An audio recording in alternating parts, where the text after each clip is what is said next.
What is going on, everybody? This is your boy, like one half Enduro, and we're back once again with a video. And again, I want to do this video here because again, East versus West. There's a lot of things that's going on. Now, for those who don't know, and I'm not, and like I said, I have a radio show, a podcast, I should say. I had a radio show, and then I turned it into a podcast. I have a podcast, and I talk about stuff around what do you call it? Around politics and stuff. Mostly topical, news and stuff. All right. Now, another thing that made gaming boring and really was where gaming starting to get bad, really bad, starting to get bad, and it causes, and everybody knows this. And for the people who don't know, who are new to the channel stuff, I'm gonna regurgitate some old stuff that we don't need to know about, but I'm gonna talk about it anyway. What's Gamergate? Now, I always said I have respect for people who create stuff and want to do music and movies and all this stuff and everything like that. But the thing that puzzles me the most, right? The thing that puzzles me the most is when I look at the comic book scene, just an example, the comic side, other than shout out to Eric, who came up with Usam, shout out to him. Usam Assam. If I got pronounced it wrong, I pronounce it. Eric July for his book, his graphic novel. There's not many people who elevate and bring in new things in there. And if they do new things, they do new things because they want to make it into some political crap. They just cannot just let it be, hey, let's have a good story, good stuff. Good. If you make it political, I get it, but make it entertaining as well too. Don't make it like a forcing the crap down your throat. Okay? That's the difference. But I have done a video. This video gonna be encompassing of all kind of stuff because I've talked about this on my channel before. Remember, I have two videos in my. You can go back and check where I talk about women in gaming and all this bull crap and everything. We're gonna talk about that. But again,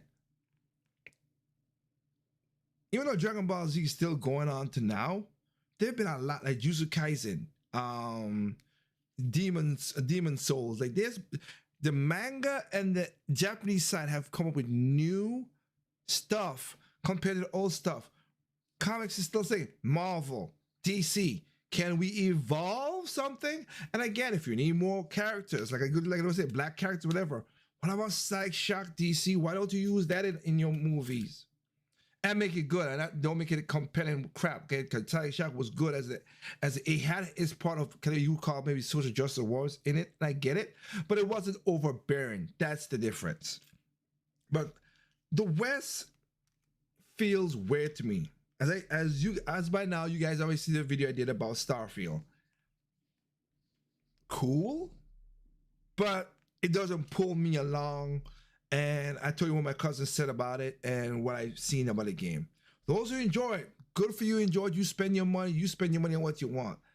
So I'm not knocking you for that.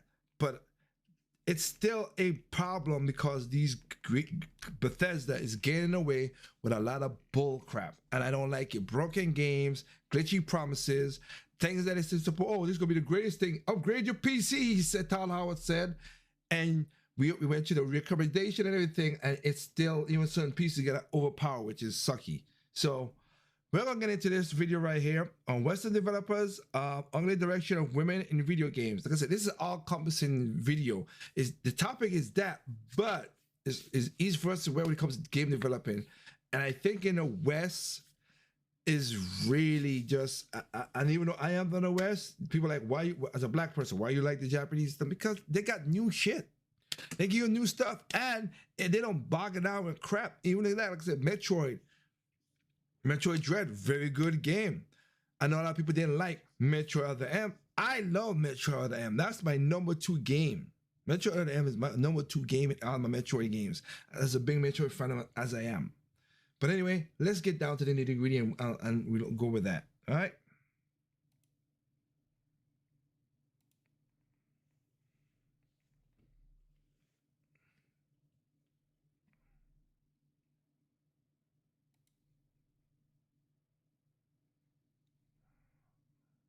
weapons. Wanker. Oh. What the fuck? Okay. A little over a month ago, Microsoft have I'll have to replay that part again. My mistake, because I didn't know how to volume down, so I apologize for that. So I'll do it. If it is double played, it's double played. I don't care. I'm trying to do this before, do some stuff. Okay. Let's do it. What do I think about heroes? Well, we've all seen them, haven't we? Swanning about the place with their disproportionately high cheekbones and comically massive weapons. Wanker. What the fuck? Yeah, what is that? Holy Jesus. What is that? What is that? Yeah. A little over a month ago, Microsoft have revealed a new look at a game series that has been in development hell for as long as I can remember, and that game series happened to be Fable. Now, you would think that a series that have been locked away for such a long time will be welcomed with open arms by its fans, but instead it had caused a bit of controversy over social media with its depiction of the female protagonist shown in its debut trailer. Now, some of you may be living under a rock, or some of you may honestly just don't care, but for the past decade, there has been a cultural shift within gaming, or I would say more specifically in the West, and how they depict women in video games, Hollywood, entertainment in general.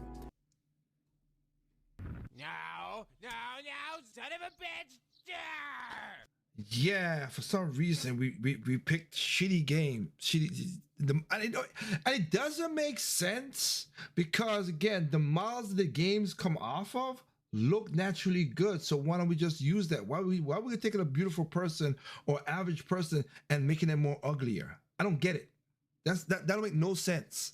Now, the issue that a portion of gamers, including myself, had with the female protagonist is that in the new trailer is that developers appear to have gone out their way to make her as unattractive as possible. Now, I know some of you are probably thinking in your head, oh my god, these incels are at it again, but stop for a moment and just hear me out. The reason why I'm saying that the developers are going out their way to depict female characters in such an unappealing way is when you discover the actual real life actress or face model that the characters are designed after, you realize that, man, their real life counterpart is so attractive. What is that? Why would you do that? It don't make no sense. And so beautiful. And then you look at the character model and say, what the hell is going on? Exactly. Like, why is that? So in this video, I just want to explore the possible reasons why the West has shifted its depiction of women in gaming in Hollywood. But first, before we dive into the video, make sure you hit that subscribe button, that notification bell for more gaming content here on this channel. Now, I'm not sure how long this video is going to be. I'm just going whatever. It's going to be pretty long, guys, but hey, grab some popcorn, get some drinks. Let's go get it. My mind leads me. Sure, maybe you can make an excuse and say it's just flat out incompetence, or maybe that the technology isn't there. But then you have to ask yourself, what about Japanese studios or Eastern developer studios and how they depict their women in video games? Because perfect example, Hideo Kojima in his studio, they mostly use motion capture technology to take real life people and put them into their fantasy worlds. And you look at the character named Quiet in the Metal Gear series, she looks exactly like her real life counterpart. Except for the boobs, let's be honest. You also look at the female characters in Death Stranding. They look just as feminine and attractive that you would see in their real life counterpart. Look at Devil May Cry, and also the male characters look just as handsome and as attractive as their real life counterparts. So why is it when it comes to Western studios, they have this weird asphyxiation of just taking female characters and making them as hideous as possible? Exactly. And manly, you take away the hair right here, that's supposed to be a female. That look like a dude. That literally looks like a dude wearing braids. While when it comes to their male counterpart, they're either untouched, or when it comes to objectification, it's been cranked up a notch. And we're supposed to be completely fine with that? But I will say this. Before the year 2014, articles from places like Vox, Vice, Polygon, or Kotaku that focus on issues such as sexism in video games, the lack of female representation in video games, and dumbass articles such as male video game characters speak twice as much as female characters in games. Because we have weak-wristed, limp-disted guys and women who come from colleges who think that they're doing something, but they're not, because they're trying to change the world by messing with everybody else's fun. Games was nearly non-existent. And why the year 2014 to be exact? Yep. What event took place in 2014 that other than everybody bitched to Nintendo and I think 2014 was good. 2015 was the one where Nintendo, you're bad, you had a weak E3. Look what E3 is now. Dead. Where your game is at? Dead. All you journalists, whatever, your event that y'all have, died. Great.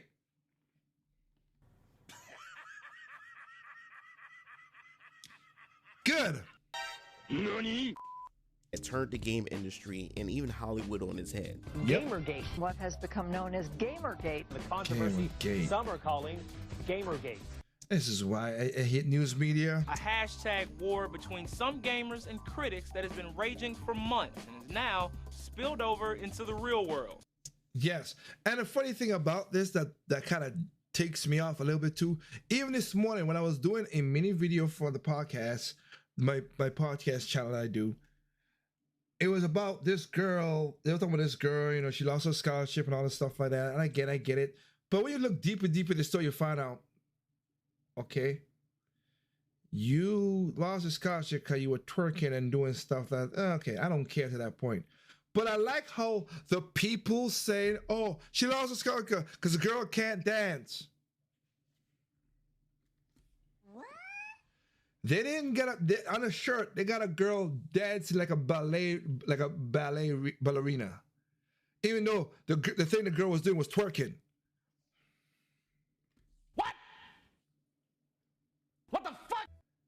You can't make this stuff up. And again, yes, the news media, you're guilty as hell in this shit. That's why when you get them into this, what we got right now, that's what caused more of the damn problems. Well, you guessed it. That's right. It was Gamergate. Now, some of you may be too young or even heard of the name Gamergate, but don't know exactly what it is. But I won't spend too much time on it because this can be an entirely different video series of itself. This event had changed the cultural landscape throughout the entire world. Yep. But to sum things up as quickly as I can, this entire saga had put gaming journalism and game corporations at odds with the gaming community. The friction between these entities were brewing even before Gamergate began to take shape. See, before Gamergate, there was one particular incident that made the gaming community begin to question the integrity of gaming journalism and game studios. This controversy centered around a highly anticipated game of that time called Kane and Lynch around 2007. Now, around this time, the game was heavily promoted on GameSpot.com. See, I was a huge fan of GameSpot. In fact, I always thought that it was much more superior to IGN. That IGN just couldn't compete with GameSpot. Some of my favorite reviewers came from GameSpot, and one of those reviewers was Jeff Gerstmann himself. I love his review style. I love his complete honesty, and you could trust the guy. As you can see, I like to link a lot of stuff back together. As you saw, I did a video about this in the previous part of the series. I link my shit together so you know that this is an overall coming together why game is getting born and also why it's dying. It's going to be dying in the future because of bullcrap. But again, yes, I never had that such thing as what he just said. I never had a favorite review on none of that stuff because I just didn't care. I grew up in an age where I look at a box art, I had a feeling, and I go and see if I could buy me a good game, and that's spider sense, that tingling has served me very well in my gaming to a good degree. So what happened was he happened to be the reviewer of Kane and Lynch, and I will say this: he didn't have much good things to say about Kane and Lynch, and in fact, he gave it a pretty low score.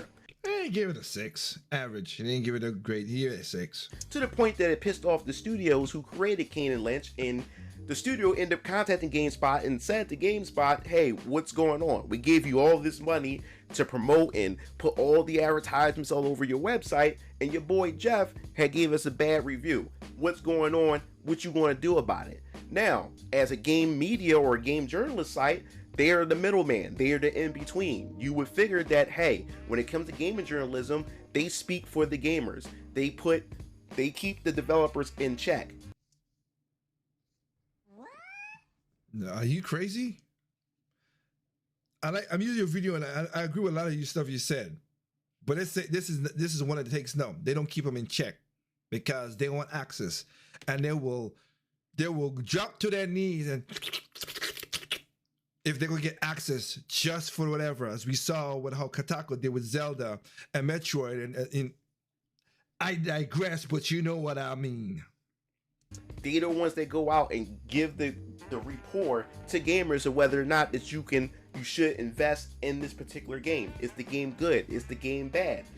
People go to these game journalists because of their opinion. They trust them. Again, why would you trust them? I don't. Never had, never did. I always look for multiple opinions on a game. Gave their trust to them. So you would figure that GameSpot would be for the gamer and say, hey, yeah, dude, you gave us the money and everything, but hey, if your game is bad, it's bad. No, they ain't for the gamer. They're for the money.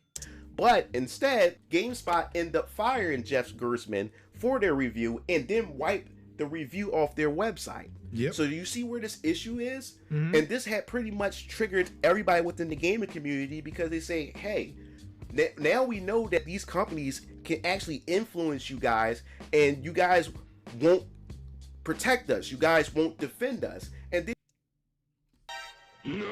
protect us, defend us. I disagree with you on that, my friend. But I also,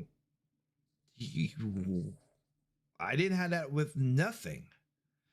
Their company that needs money. That's how I see it all the time. I always look for multiple. And again, maybe because I had that spider tingling sense to know what game was bad and what game is bull crap.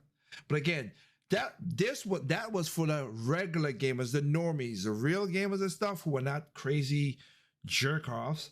We didn't have to kind of follow the crowd, but the regular people who played game and had fun and didn't care about what everybody said and just enjoy the games, yeah, that's what we didn't have a problem with that. Then you end up firing one of your own employees for doing their own job. Good journalism, saying and being honest and say, hey, this isn't a good game, and they didn't back their own employee. So this had pretty much rang a lot of alarm bells within the gaming industry, and it created that wedge, that divide between gaming journalism and the gaming community as a whole. In the case of Gamergate, this has spawned some influential figures within the YouTube gaming commentary space and social political figures who would have a powerful influence over gaming culture here in the West for years to come. With the whole Gamergate situation, both gaming journalists and game developer integrity begin to come into question by gamers even more after the Kane and Lynch situation. One important woman was in the midst of all of this. Her name is Zoe Quinn. You piece of loser. He was developing a game called Depression Quest. It was heavily criticized for it not being a good game, but for some strange reason, the game was highly praised by journalists and was even given so many awards. Well, gamers later find out that one of the game journalists who gave her an award was also someone she was sleeping with. Nani? On top of that, she was sleeping with 4 other game developers while dating her boyfriend, who was also a game developer at the time. Holy Jesus. What is that? What is that? You see where the conflict of interest comes into play? So gamers came together, rallied together to call out this form of corruption within the industry. So what the gaming media did was to deflect the attention off of them and their bad ethics in gaming journalism. They instead band together in a way to gain the mainstream media's attention and spin a narrative that gamers are sexist and unwelcoming to women, despite the fact that Gamergate had plenty of women who were against questionable relationship between gaming journalism and game developers. But basically being whores. And because they were being whores, they was like, oh, wait. How dare you call me a ruffian and a whore? I was just trying to get my video game out there. Yeah, your game was shitty, lady. Your game was crappy. And the only reason it got the awards and all this stuff because you slept with people, which is despicable in my opinion, like I said. Horrible. But I digress. See, deflection is the perfect strategy for those who are empowered. Gamers are peasants, and the game journals are the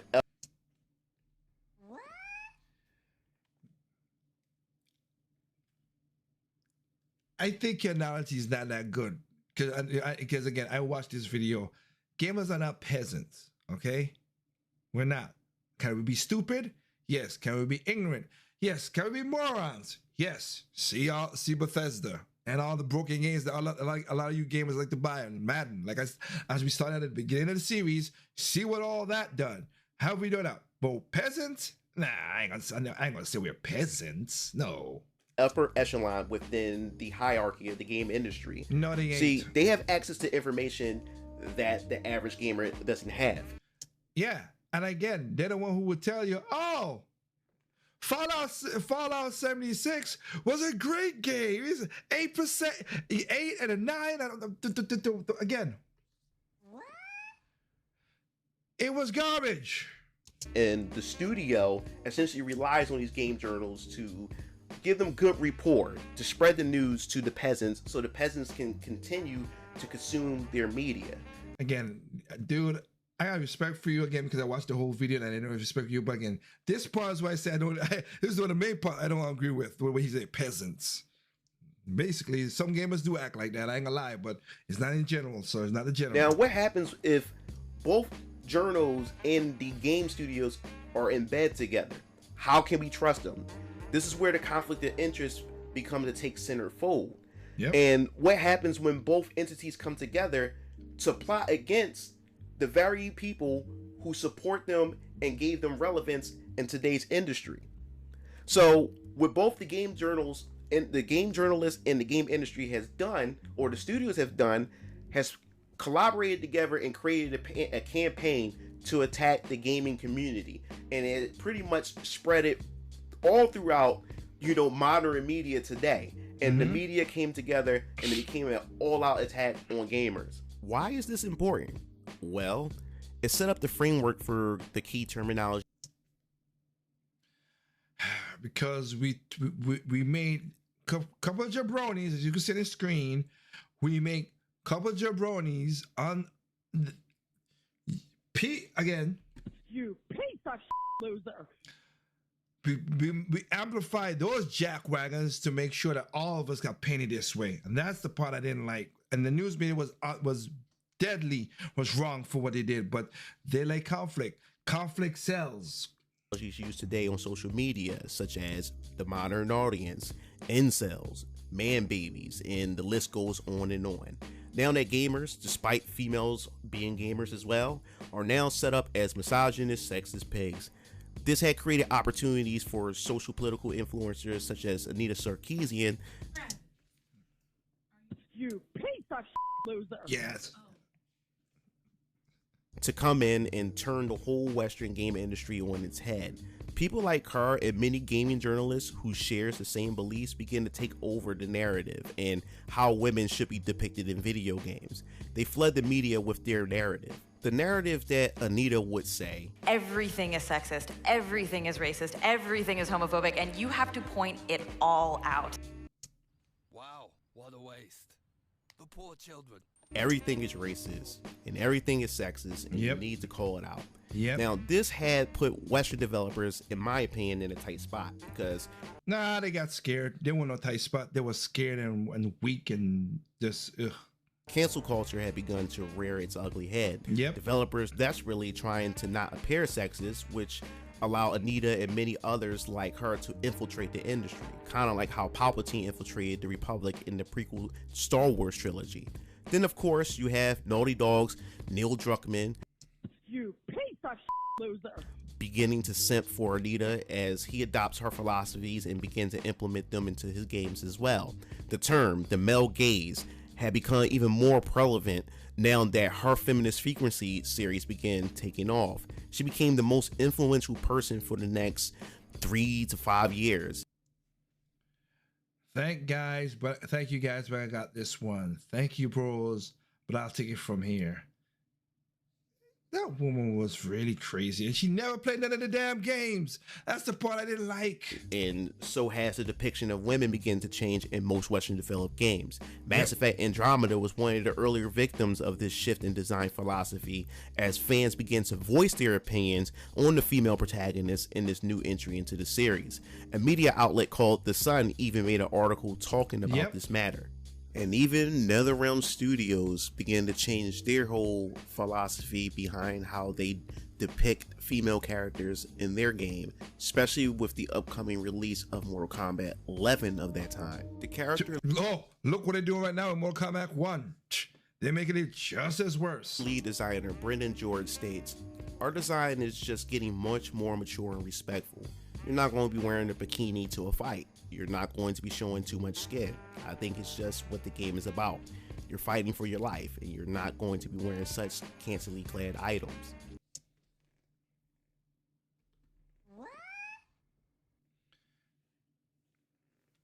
Let's look at wrestling. Let's look at MMA fighting. Yeah. I don't want people to use my clothes against me, 1 and 2. And if we're going to fight, we're using weapons. Now, this is not that kind of, they have weapons and stuff like that. We can have powers. But if we know that ain't gonna be fighting, yeah, you're gonna put weapons on. But if you ain't got a weapon, no, you're gonna fight as close as you can because you want to be light, nimble, and you don't want people to use your clothes against you to hurt you. Don't you see the hypocrisy in his statement? Yeah, because men do that. That's what I just stated. It's just stupid. So let me get this straight. He said you're not going to show much skin in the fight. So if that's the case, then why does Garrus, Kano, Liu Kang, Jax, Johnny Cage, and many of the other male characters in Mortal Kombat 11 have their pecs on full display? But even if you ignore that, his logic still doesn't hold any weight. Trying to apply what he thinks is real life logic to a video game to where you can actually rip people's limbs and perform some of the most heinous fatalities ever known in the video game, it just doesn't quite add up. Because in a real fight with real fighters, less clothing is much preferable because there is less for your opponent to grab. Which is why both men and women in the UFC and many other contact sports have more skin exposed for better maneuverability. So again, why are the men able to have skin showing, but the women had to be fully covered? Think about that for a second. Now, we cannot forget the controversy surrounding Activision Blizzard's cash grab release of Diablo 2 Resurrected. Oh, yeah. Where they have clearly went out of their way to censor the designs for the female characters and classes, where their bust is nearly non-existent, and some of them are hard to distinguish whether or not they are a man or a woman. The original producer of Diablo 2, named Mark Kern, was even disappointed in these changes. Which brings us to what is currently happening right now. Most character designs today utilizes motion capture technology, where they can take real life people, real life models, and they can capture facial expressions, movements, gestures, you name it, and implement them into their game characters, into their game world as well. And when it comes to this motion capture technology, Sony, I would say that is pretty much headed to the curve with this, especially with the Horizon series and its sequel, because the characters that you see in Horizon Zero Dawn reflect the actors and actresses that you see in real life, or so. Except for looking like they're supposed to look like. Supposed to. And what I mean by it is that one of the most iconic, I guess you say, modern video game character of today, especially a female protagonist, is Aloy herself. The game has been highly praised for its story, its storytelling, and its gameplay, and Aloy is at the very front of it because people highlight her as a pretty good female protagonist. But she also has a lot of controversy tagged along with her. It's because of her character model, how she's less feminine and more masculine in her stature and you know, and how she expressed herself, even down to her face. And the point is, what I'm trying to say is, what makes all this criminal is the fact is that the actual actress who Aloy is designed after is really, really, really beautiful. Why did they do that? And yet, Aloy doesn't reflect that in any way. What is most disturbing is the fact is that the director felt that the feminine look of a professional model didn't portray quote unquote strength. So don't you see? What? That's stupid, dude. And again, if that's the case, why have the model? Why use the model to model the character if you're not gonna use the model to model the character? Why don't you just get the ugly chick to be that and we could move to that and just say that? Why take the make? That'll make no sense. That's so stupid. See the irony in all this? By trying not to appear sexist, you end up becoming sexist by stating that the model looks like she would cry if she break it down. Exactly. Like what? What is that? Holy Jesus. What is that? What is that? What is that? Simply because of how feminine she looks. So a feminine looking woman can't portray strength in her own way. And the only way to do that is by making her appear more masculine. Like, come on, let's make this make sense. Hendrick. And that part is kind of messed up too because of what was on my screen. I'm gonna pause it for a little bit and just show you. I want to bring it back here. Like Marvel and Capcom Infinite debates, the developer of Horizon Zero Dawn was questioned why they made the main character look so unattractive, despite the professional model looking so good. A good question. Well, the answer, the director felt that the feminine look of the professional model did not portray the strength they wanted to demonstrate for the heroine. Then use a different model. That would be the common sense thing to do. Sorry, simple sense to do. Lara Croft looks much like the model she is based off of, but the director of the game Horizon Zero Dawn described Aloy similar to what Uncharted director had in mind. Oh, that's that. Of course, I could see that. What if I were a girl? Is the quote. Really?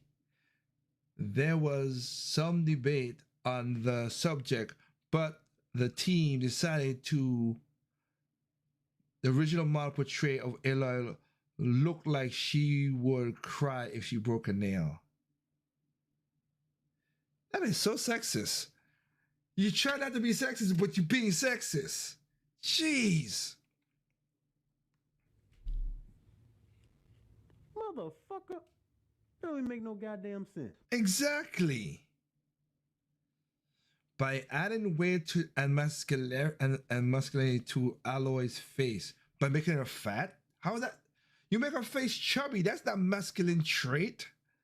To Aloy's face, they added a look of strength and intimidation. Oh. What? What the fuck? Are you kidding me? As discussed by Kotaku, which we all forgot how that shitty that place is, and that NeoGAF form, Lara Croft type character look more like a weak damsel in distress rather than a strong heroine. Wait, hold on. Oh, I got let's do it. I got to put it back on there because that right there is some bull crap. Come on, where's there you go. Does this make you think that she's much stronger? What are you smoking? And Lara Croft's face doesn't portray strength? Man, you guys, again, y'all continue to sex this crap for sure. For sure. Jeez Louise. That is crazy. All right, let's just get back into this nonsense because these people is, again, that right there is just bull crap to me, but makes no sense. And we'll see some more nonsense coming forward of what they say. Here, much more masculine. Japanese developers destroyed his entire narrative front and back. Exactly. What are you talking about? There we go. Cam Chung-Lee. Look at that. These are women that are strong. They look good and they're strong. So don't hand me the nonsense. And it shows strength.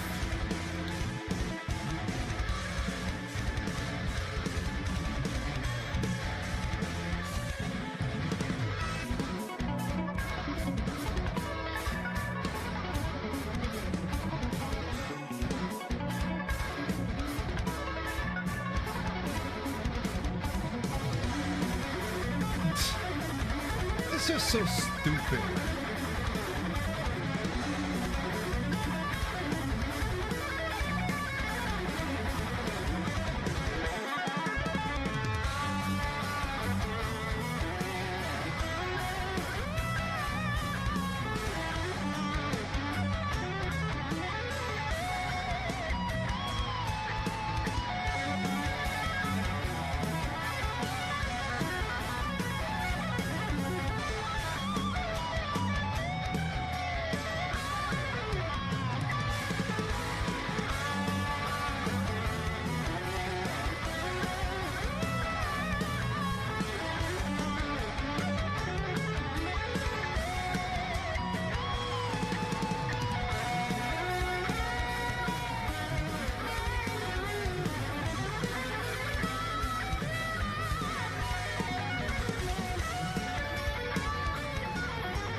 Thank you for showing that even girls who look small and whatever can still fight and look and be strong. You don't gotta make them look atrociously ugly.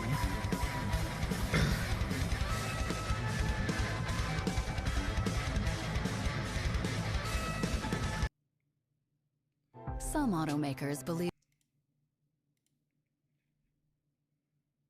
You don't gotta make it atrociously ugly at all. Of course you gotta show my girl. Gotta show my girl. See, some people may not see this as a big deal, while others will point it out and they're instantly labeled as incels. They're just insecure. What's the matter? You're mad because they remove porn from your favorite games. Oh, but please. these tactics, these shaming tactics, isn't just exclusive to just men, because women who are content creators and YouTubers and gamers as well are also receiving the same ridicule for the simple fact that they don't even like the representation and the depiction of women that Western developers and Hollywood has been putting out there as of recently as well. Yep, because my sister is one of them. My sister is one of them. She does not like, she likes barenet as how they look and stuff like that. You have content creators such as Vera Dark. She's been battling against gaming journals since I can remember. And also you have one of the biggest Tomb Raider fans, one of the biggest fans of Lara Croft. You have a YouTuber named Melody Mack. She's been battling against the mainstream media and the game journals and the weirdos on Twitter as well for the depiction and the desexualization or the power fantasy, which is Lara Croft and the Tomb Raider franchise. And then, of course, you can't forget that Star Wars girls. She's a female content creator within the nerd culture side of things when it comes to the Star Wars community and Star Trek and many other things within this community. She's been very vocal about the handling and the mishandling of Rey Palpatine or Rey Skywalker and to turning them into Mary Sues and everything of the sort. You also have Casey Cage. She's also been vocal on her YouTube channel and also on Twitter about the depiction of women here in the West and also in video games in Hollywood. So, and they have been receiving a ton of backlash. All three of these women and many more women out there. There's so many of them out there. I can't name them all, but these are the few that, or the three that comes to my mind as I'm making this video. But they have received a lot of backlash, and these very same people are telling them that they have inner misogyny within them for having this form of ideology or speaking out against the depiction of women here in the West. Of course. Just make this make sense. You have women who disagree with this, but They're saying that no, you're inner misogyny. You've been conditioned to think this way. Like this sounds like a cult to me, you know? It is. The list can go on and on. This is not just about males being insecure, about their masculinity and the fact is that women are now being empowered and represented in video games. Because guess what? Women has always been represented in video games, and most of my favorite video game characters are females. In fact, they've been empowered since the inception of Samus Aran. Samus is... Amen. Amen, my brother. Yep. There you go. Yay. That is exactly one of my favorite characters in gaming of all time is Samus Aran. People know that. I am a Metroid fan, a freak. I play all my lore, my stuff. I got stuff that... Even got my song. One of my songs got basically. I got signature. Those who do for those who never know about this, like I got authority to take Metroid Prime, the original song, take the theme song and flipped it and turned it into a music that also I gave to other musician and made tons of money off of it. But also, I got signatures, and you could see Anderson, Double A,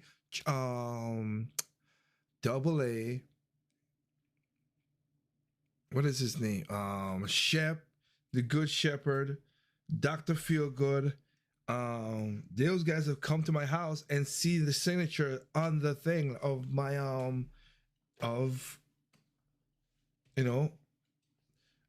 on my games and CDs and everything from producers and stuff from Metroid, Kenji Yamamoto, who produce the music and stuff like that. Samus is one of like I said, if anybody asks my favorite gaming character of all time is Samus. One of my favorite female characters in video games of all time. Been a fan ever since, and most of her fan base are males. Yep. It's just ridiculous that they have this revisionist history that women were never empowered or represented in video games at all. It just doesn't make sense. Well, I digress. Well, anyway, all I want to tell you is that don't ever allow people on social media or in real life try to tell you or make you feel like you're this morally corrupt person for standing up for what you believe in. Because it's more than just, hey, we want attractive, sexy, beautiful women in video games. It's much deeper than that. Because what's going on is this is full-on censorship, guys, under the fact of diversity, inclusion, and representation. That's just all this is. And they want to control what is and what is not acceptable. And that's where the problem is. We love to be absorbed and placed in these fantasy worlds. We love to be something that we're not when it comes to video games, which is why we have these virtual worlds. We have MMORPGs that allow us to create our own avatars. And 9 times out of 10, you never create the character to look exactly like you. Exactly. You end up creating the character that looks completely different than you. Most of the time, more attractive than you. Much skinnier than you. It's because we want to escape reality. We want to put ourselves into something that isn't truly us. That's the point of video games. We are attractive to attractive things. We love beautiful looking people, beautiful looking things. This is how we survived as a human species. And as my grandmother said, I'm gonna be like, we know we need beautiful people. And like my grandmother said, beauty is skin deep, ugly to the bone. You just gotta watch out for that kind of stuff. You could be beautiful, I want to be, but you could not ask the attitude, and I would not want to be around you. But again, he's correct. This is what brings both men and women together to procreate, to populate the planet. Because when we first lay eyes on one another, the first thing that attracted us are the physical features before anything else.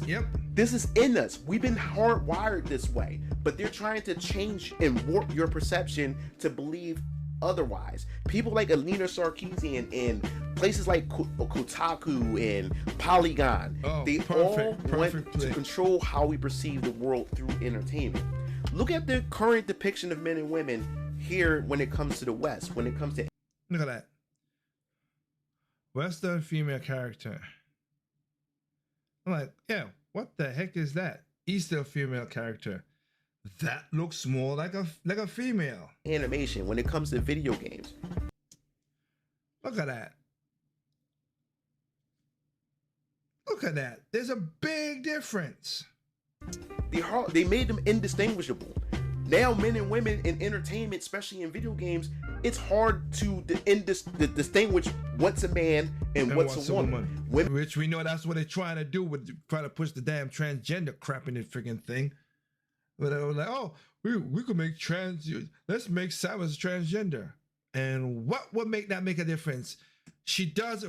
What would make me know? Like it's so stupid. Because again, she has a suit on, so whatever. And even when you take it off, it's just stupid. Today in most of these games and also in animations in the West, women are less curvy. They have no bust. Even when they walk, they don't sway their hips left and right. They don't switch their hips.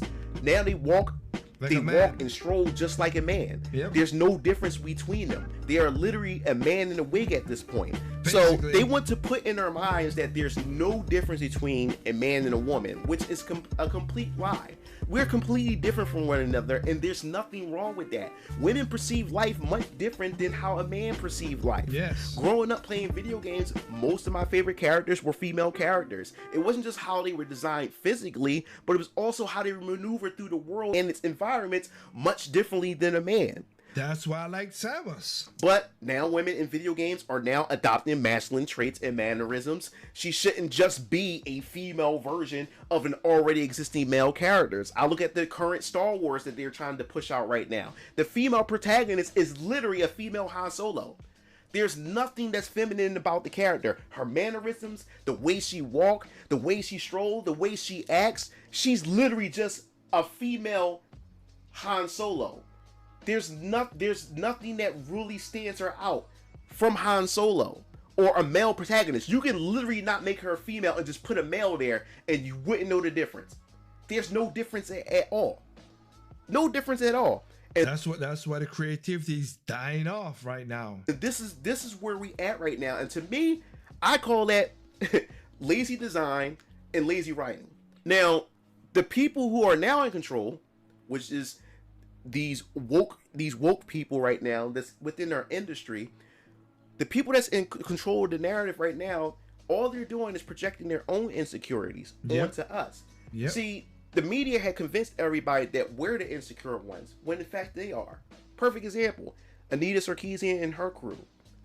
For them to be a proponent and fighting against, gender stereotypes and fighting against the fact that society has placed these high beauty standards onto women, but then you turn around, you look at their anime avatar. What did they do when it came? Holy Jesus! What is that? What is that? I can see Anita, but no, the other two girls, y'all don't look like that. So when you had a chance to make it look that. Your animation is more.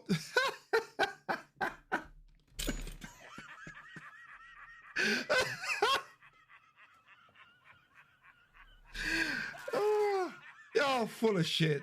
Y'all are such full of shit. And the thing that care about it, and remember, who was the people who complained in Anita's feminine frequency club and everything? It was women who complained because they said Anita was a bitch.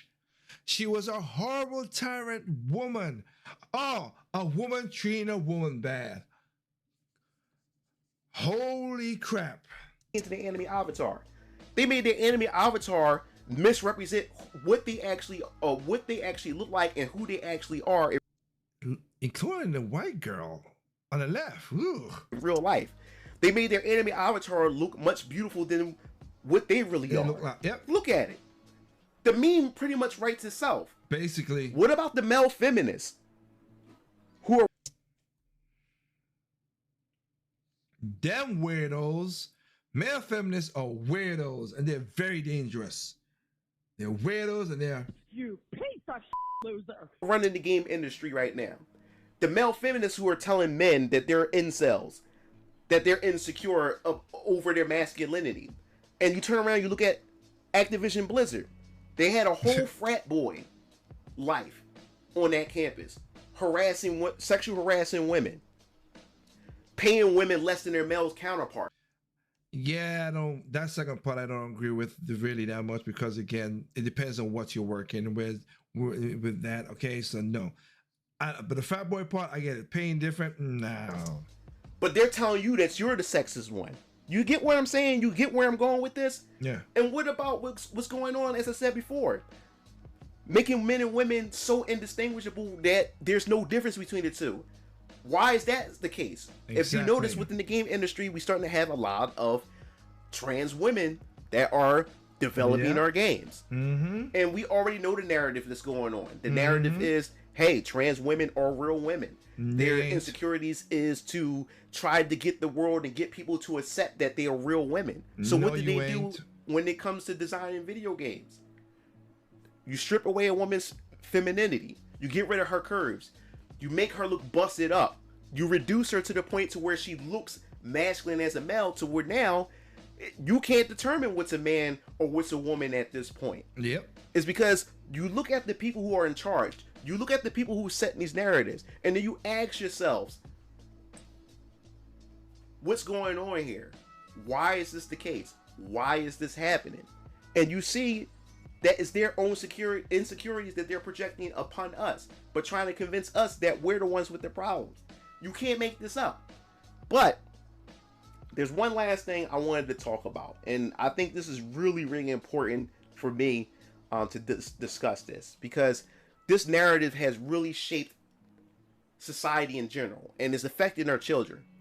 And me being a father, for those of you who don't know, I am a father. And guess what? I'm raising a daughter. Mm-hmm. I have a daughter. She's 14 years old. She's a teenager. She's developing. She's growing up. She's becoming a young woman. And I'm watching it through my eyes, my very own eyes. I watched her as a baby, and now she's growing up and she's navigating through life. And this type of narrative has affected this generation. They want our kids. They're after our kids. They're trying to change our kids' mind. And what I mean by that is, there was a video that was collaborated by Unreal and also Dove. They had this video to where they showed this woman in armor. She's fighting against this boss in this level. And then once the game is over, she goes into her dressing room. She takes off the armor, and she's this fat, heavyset, obese woman. And Hyundai Ioniq 6. Yep, we know the Dove's thing about that, trying to push that narrative.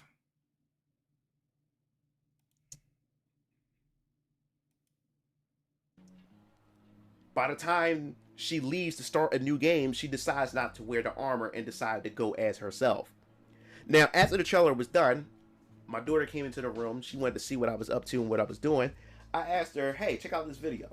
After she finished watching the video, I asked her, if you was to go to the store and pick out, and you was to judge a game or pick a game based on the cover, which cover would you pick? The woman that looks thin and petite in that battle armor, or this obese woman right here?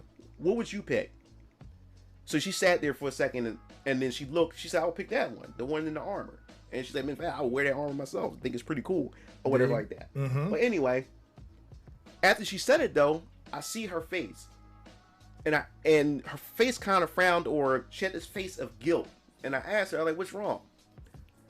And she said she felt bad at the fact is that, yes, she likes the woman in the armor, but she felt bad for not picking the heavyset obese woman. She felt bad for thinking that she's unattractive and obese. And I said to her, there's nothing to feel ashamed about. You're attractive to something that's attractive. That's not attractive. That's not appealing. And you shouldn't feel bad about it.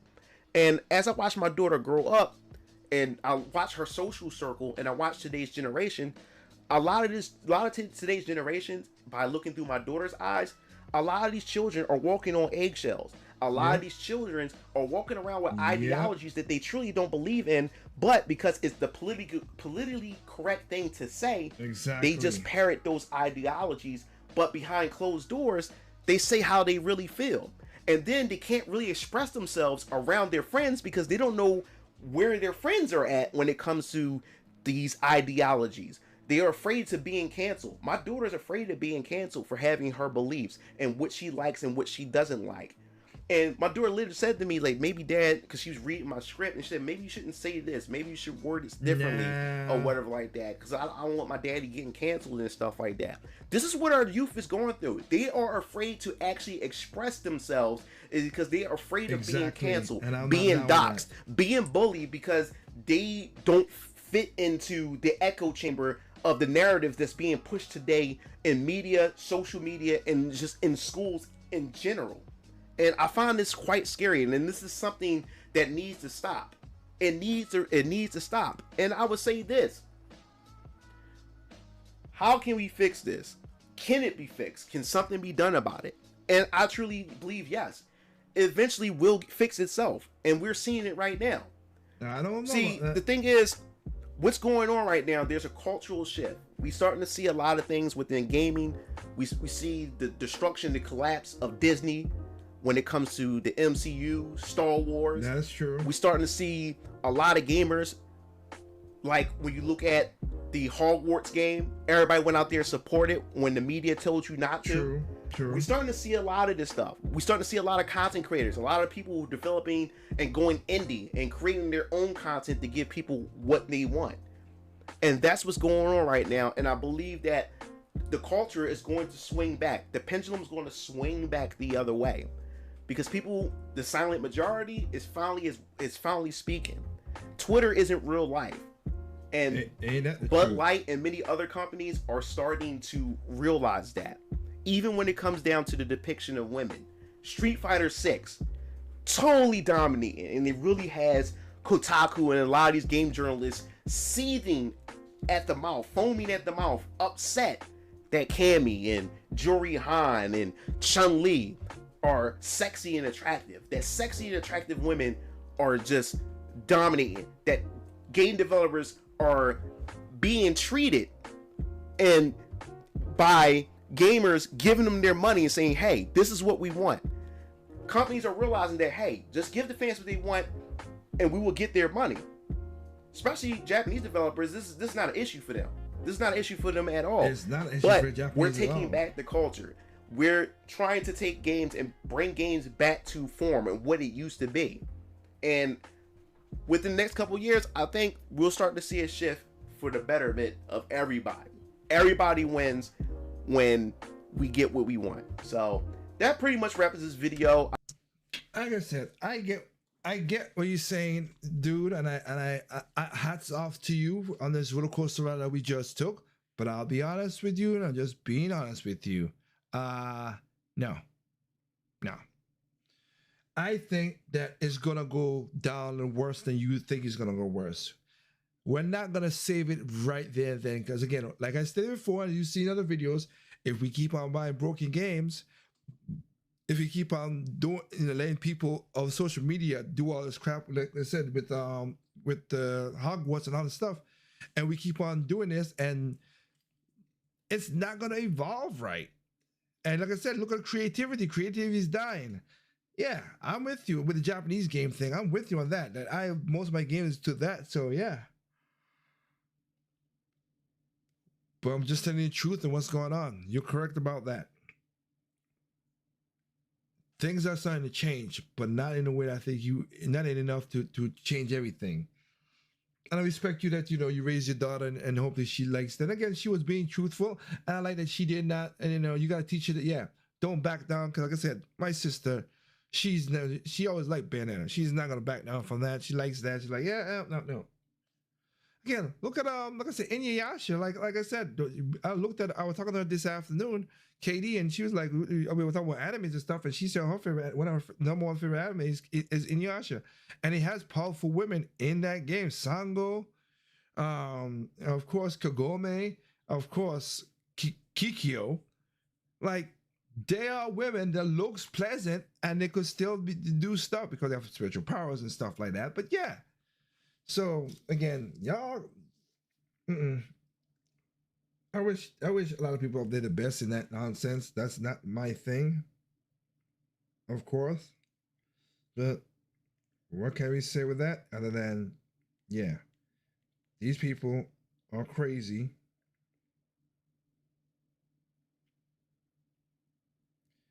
and they are going to be. Let's just put it away. Let's just say that ain't happening. It just ain't.